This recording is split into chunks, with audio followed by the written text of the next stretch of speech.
Kurt was the kind of roommate that nightmares are made of. I only agreed to rent with him because he was the only guy I interviewed that held the same work hours as me. I didn't want to be woken up at 11 at night by the sound of someone getting ready for the day. He seemed like a nice enough guy and maybe a little slobby, but I thought it'd be fine. His true colors began to show about a week after we moved in. I'd be in bed, desperately trying to get a decent night's sleep for an early meeting the next morning, only to hear goof-off after goof-off of obnoxious laughter coming from the living room as he stayed up late watching Ridiculousness or Big Brother. The sink would be full of dirty dishes when I went to have breakfast, cups with dried Coke and whiskey in the bottom, melted ice cream bowls, paper plates covered in congealed pizza grease. There would never be any hot water when I went to take my showers because he'd use it all to try and sober up before work.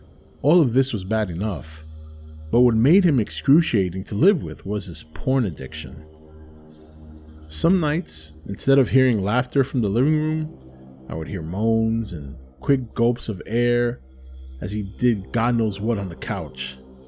The cable bill would come with charges to channels like Wet Housewives and Naughty New Jersey Nymphos. On the rare chance that he wasn't in the living room, he was in his bedroom doing the same thing with Pornhub.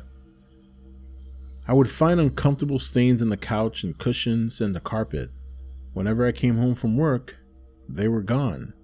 So at least he had a decency to clean up after himself in that regard. It didn't make it any easier to deal with, though.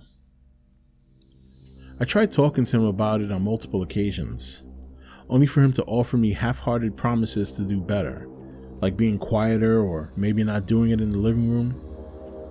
Things would quiet down for a couple of days, but by the time next week would come around, it was just as loud and unbearable as it had been before.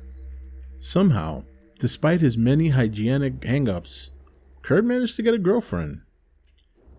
I came home from work one day to find him sitting on the couch watching TV. She was raven-haired, wearing a blue jacket and an out-of-place pair of red heart-shaped sunglasses. Kurt saw me and muted the TV.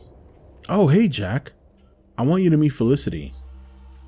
She gave me a small smile and extended a hand, which I shook. "This is my roommate," Kurt said, and she nodded. "Nice to meet you." Kurt went on to explain that the two of them had met at a bar a few nights previously, and that they really hit it off. It seemed like a pretty frank conversation to be having in front of a girl that you had been going out with for just a few days. But I shrugged it off and went into my room. If I thought Kurt was unbearable on his own, him and Felicity together could have woken the dead. They were louder than a pair of howler monkeys, and I could only imagine how many times Kurt would have to wash his sheets to get all the stains out. When I went to the shower the next morning, I put my hand on the door handle, only to have it come back sticky. Sighing, I brought it up and nearly vomited when I saw a thin layer of white, viscous substance covering my palm. "Ugh," I cried out, hoping that it wasn't what I thought it was, and rushed inside to scrub with soap and water. I then sprayed the disinfectant on the handle and wiped it clean. As I showered, I wondered what horrors awaited me in the living room and kitchen. But surprisingly, that area was devoid of any evidence from the night before. When I stepped inside, I saw Felicity by the sink, sipping from a mug of coffee. She was still wearing the heart-shaped sunglasses and the jacket, which I thought was kind of strange. "Good morning," she said. "I hope we didn't bother you last night." "You didn't." I lied, not wanting to make it awkward. I thought that would be the end of it, but she kept talking. "It's been such a long time since I've been with anyone. My last boyfriend, well, he just couldn't satisfy me anymore. I hope Kurt can keep up with me for a while." Now thoroughly uncomfortable, I mumbled that I had to get going and rushed out the door, forgetting my coat in my haste. I hoped Felicity would soon realize what a slob Kurt was and split. To my dismay, her and Kurt were still an item a few weeks later. They didn't do it every night, but they were frequent enough to keep me tired most mornings. I kept finding those white stains everywhere.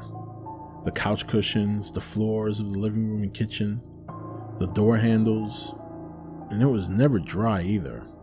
Always sticky and ropey. As you can imagine, this thoroughly grossed me out. It pushed my temper to the breaking point. I got to the point where I was yelling at Kurt a few times about it and threatened to break the lease. But he always looked at me in confusion and said that him and Felicity never left the bedroom. His continued denial only made things worse. His other disgusting habits only seemed to amplify.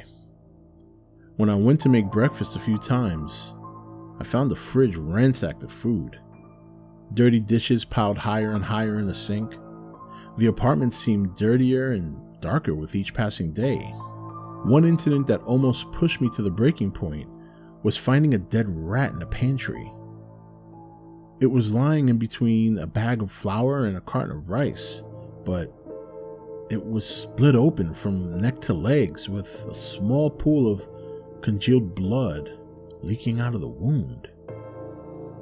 I angrily cleaned it up and began setting traps, wondering what could have been big enough to kill a rat almost the size of a sneaker. Felicity seemed to float around in and out of the apartment at her own terms. Some mornings she would be in the kitchen when I woke up. Other times she would be lying on the couch when I got home from work. She never seemed to take off the blue jacket or the sunglasses, no matter the weather outside. She mostly ignored me, but whenever she did talk, it would be unwanted updates on the progress of her and Kurt's relationship. Thankfully, it was never graphic. About a month had gone by before things showed signs of deteriorating. Kurt and Felicity's escapades seemed to end sooner and get quieter with each passing day. This was obviously great for me, but it certainly wasn't for them. Felicity wasn't waiting in the apartment as much anymore when I left or came from work, and Kurt was quieter than usual. Unfortunately, as the activities lessened, the mess outside the bedroom only got worse than it already was, if that was even possible. The white stains progressed from being merely a nuisance to a daily cleanup. They were everywhere now, from the cabinet doors in the kitchen to the coffee table in the living room. A few times I found dead flies stuck to them. They began to seem less like stains and more like ropes, thick cords of white that covered everything. I was using nearly an entire bottle of disinfectant a week. The dead rats continued as well, not only in the pantry but in the bathroom, the hallway, and under the living room couch. No matter how many traps I set, I never seemed to catch what was killing them. I was at the end of my rope. Kurt's behavior had progressed from merely annoying to lease ending. I decided that I would terminate the next month and move out. On the evening I decided to tell Kurt my decision, I came home from work to find Felicity sitting on the couch, smoking a cigarette. "Oh, hello, Felicity," I said flatly, attempting to walk past her quickly so she wouldn't have the opportunity to say anything. "I think the ending's coming soon," she said in a far-off voice, as if to no one in particular. "That's nice," I droned, heading towards the hallway without looking back. Kurt's just not fun anymore. I guess that's the way it goes sometimes. I opened the door to my room and was about to shut it behind me when she suddenly called, "Oh, I would go out tonight if I were you." I stopped and turned back, looking down the hallway at her. "Why? Are you and Kurt gonna have one last time before you split?" She smiled coldly. It was humorless and distant. "You could say that." I had had enough of her cryptic bullshit, so I shut the door and didn't leave my room for the rest of the evening. As you can probably imagine, it was Kurt and Felicity's moans that woke me up at around 11:30. I groaned miserably and turned over, putting a pillow over my head. But the sounds didn't get any quieter. I laid there for about 5 minutes, listening to the squeaking bed springs. I was just thinking about barging in to tell him to knock it off when Kurt's moans seemed to grow in intensity. It sounded uncomfortably ecstatic at first, but slowly it began to raise in pitch and frequency until it sounded like he was taking quick breaths. At the same time, Felicity's began to quiet. Kurt progressed from moans to yelps, but there was no pleasure in it anymore. He was almost crying out. There was a sudden, deafening shriek that issued from the other side of the wall, followed by the sound of ripping fabric. Kurt was full on screaming now, his hands and feet thrashing on the bed with loud thumps. The shrieks started again, growing in intensity to match Kurt's yells, until they seemed to be interchangeable. There was one final, wet crunch, and then all was still. I sat there for a few moments, dumbfounded by what I had just heard.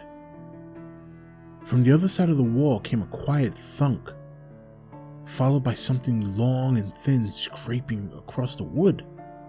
Jumping out of bed, I ran out and raced to Kurt's bedroom, banging loudly at the door. "Kurt!" I called in a worried tone, but there was no answer. Taking a deep breath, I slowly pushed open the door and peered inside. Kurt was sprawled on the bed, naked, eyes glossy and dead. His neck and throat were ragged and ruined, the pillows and sheets stained with blood, but that's not what my eyes focused on. The floor and ceiling were covered in those familiar sticky white ropes, hanging down and connected in a semicircular pattern. I only now recognized them for what they were. They were webs. The window beside the bed was open, a shredded pile of blue fabric on the carpet. On a nightstand lay a familiar pair of heart-shaped sunglasses. I rushed to the window to look out, and peering down into the night, I barely had time to glimpse a black, shambling, insectoid shape disappear around the corner wall of the building.